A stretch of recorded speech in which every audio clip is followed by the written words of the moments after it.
Welcome back to Make It Mental, everybody. What you're looking at here is a 1967 Camaro designed by Nikko. It's a vintage Camaro. As you can see, I have added headlights. That's my dog roaming around here because you hear noise in the background. And marker lights. The lenses are not colored. The actual LED is that color, the orangish type color.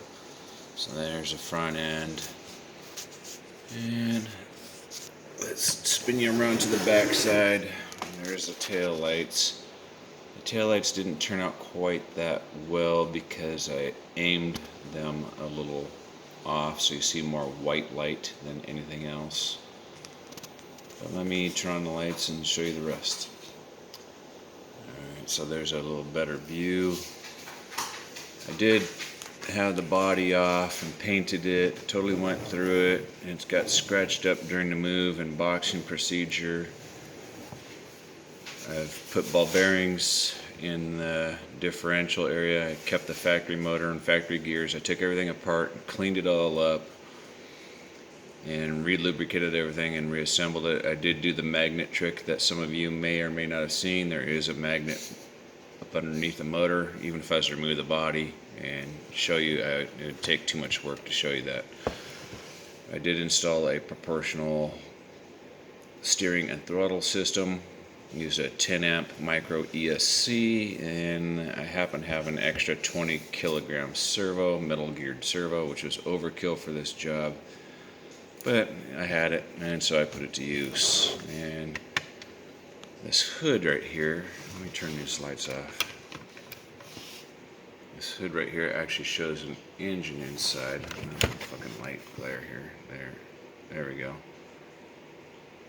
I never painted it or anything. The paint's coming off. Originally this car, underneath the air cleaner there, that still kind of chrome aluminum looking piece, had lights underneath it.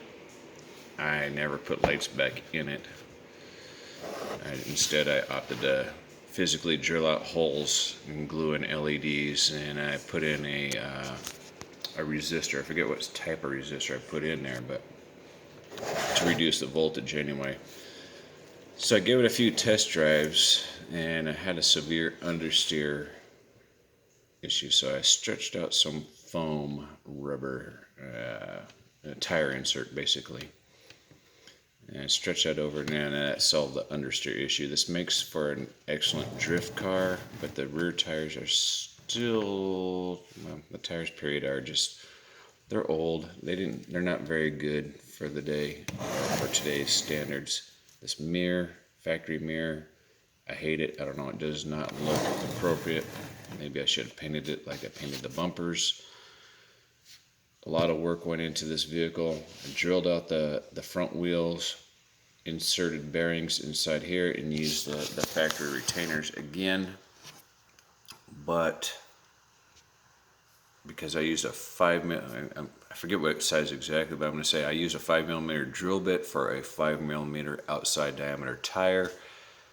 And if fitment was just a little bit too loose, so I super glued them in, and some of the super glue got into the ball bearings themselves, so the front tires don't have that great of freewheeling. I mean, it might clear up over time, but I highly doubt it. So that's why I stuck these on there to help get some rolling. Not a bad looking car. I think I might sell it. I don't know yet. When the weather clears up, I'll probably drive it some more on my garage floor, get used to it. I'm not sure what the run time is going to be, but considering that you spin out the tires as soon as you touch the throttle, it's probably going to have an extremely long run time, similar to a crawler. Because, I mean, you're never going to reach full speed, or almost never. At least not in my garage floor, you'll never reach full speed. So the scale is, I'm guessing, 1/16. And the only reason I say that is because this car here I did buy brand new. Highly modified. Some of you may or may not have seen this modification. This is made by New Bright. This is a Camaro, but it's actually got a custom made chassis. sitting right there, four-wheel drive chassis. That's for this car. I need to repair this body. It's been through hell. See, it's been through hell. Okay, so size comparison, they are about the same. This one, the black one, seems to be a little bit wider than the orange one. I don't know. They're both officially licensed vehicles. But in all, I think I paid. I forget what I paid for this car. I bought it off eBay. It did not come with a transmitter. I think I paid less than $10 for it. I don't remember. But it was a worthwhile adventure.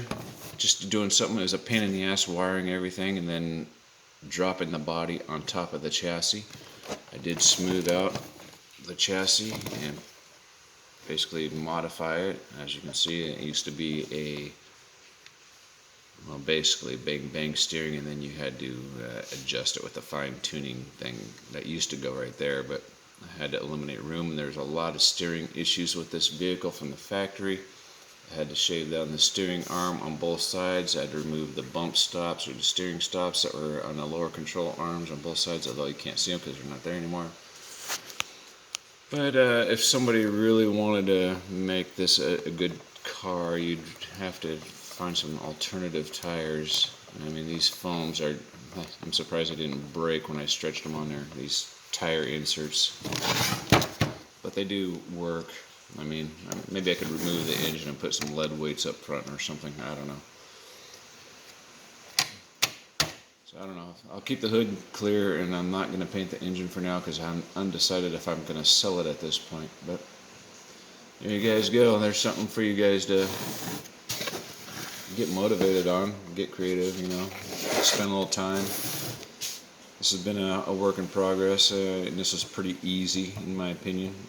The bearings I used for the gearbox, I believe, came out of an Orlando Hunter, and I used the same ball bearings for the front up here as well. Alright, y'all have a good day.